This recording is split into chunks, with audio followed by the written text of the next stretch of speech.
like to invite our next speaker, Dr. Megha, who will be presenting on the Myriad presentations of orbital cellulitis.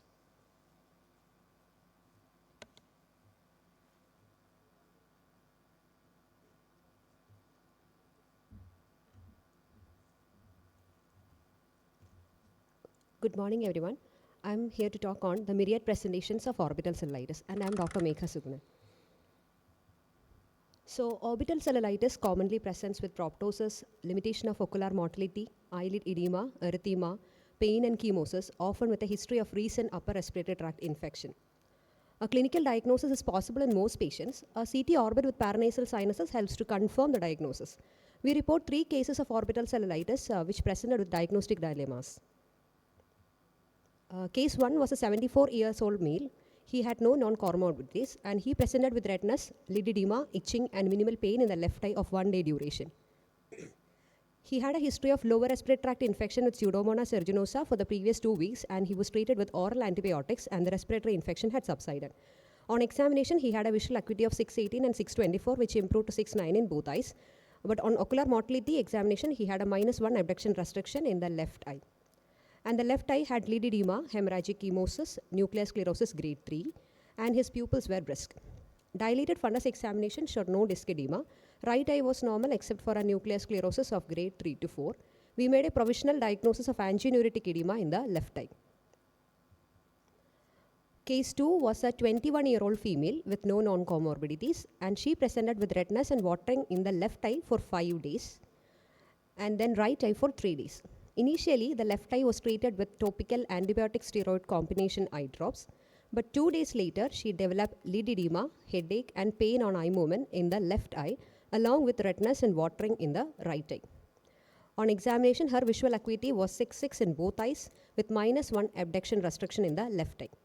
Right eye had conjunctival congestion and predominantly in the fornices. In the left eye, there was conjunctival congestion and left preauricular tenderness. Pupils were brisk in both eyes and dilated fundus showed no evidence of disc edema.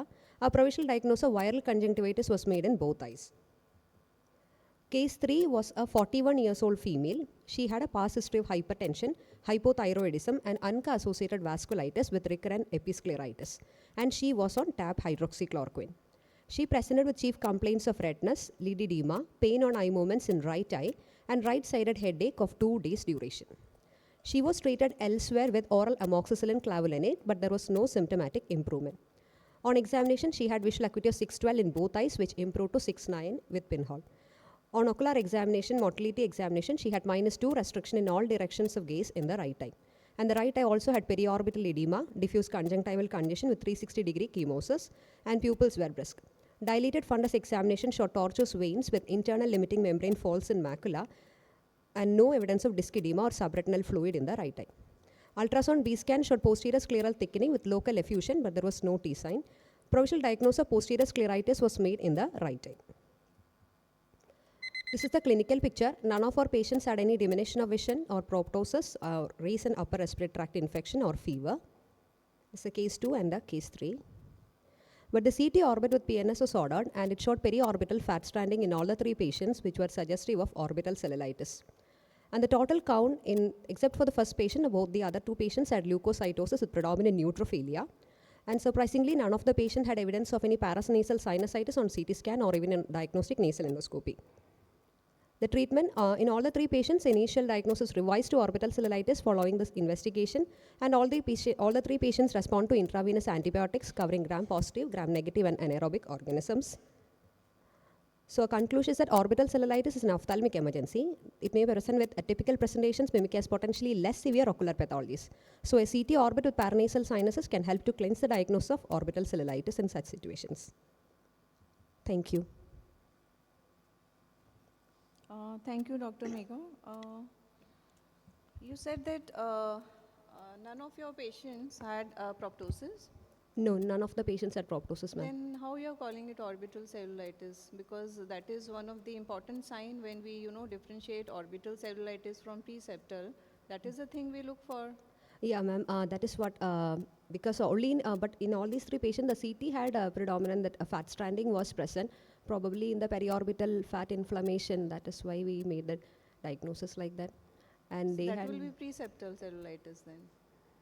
That No, is it how was we in the differentiate. intracornal fat stranding was present, ma'am. Intracornal So fat patient stranding. must be having some proptosis. Yeah, unfortunately, none of the patients had, and Then you need to revise your diagnosis, I must say.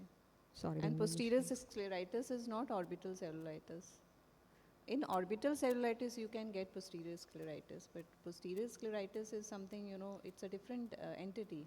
Yeah, we had the patient had fat stranding and leukocytosis also, so we thought it might not be posterior scleritis, and that is why reviewed the diagnosis to revised it to orbital cellulitis, and she also responded with these IV antibiotics only, so that's why we retrospectively diagnosed it like posterior or orbital cellulitis.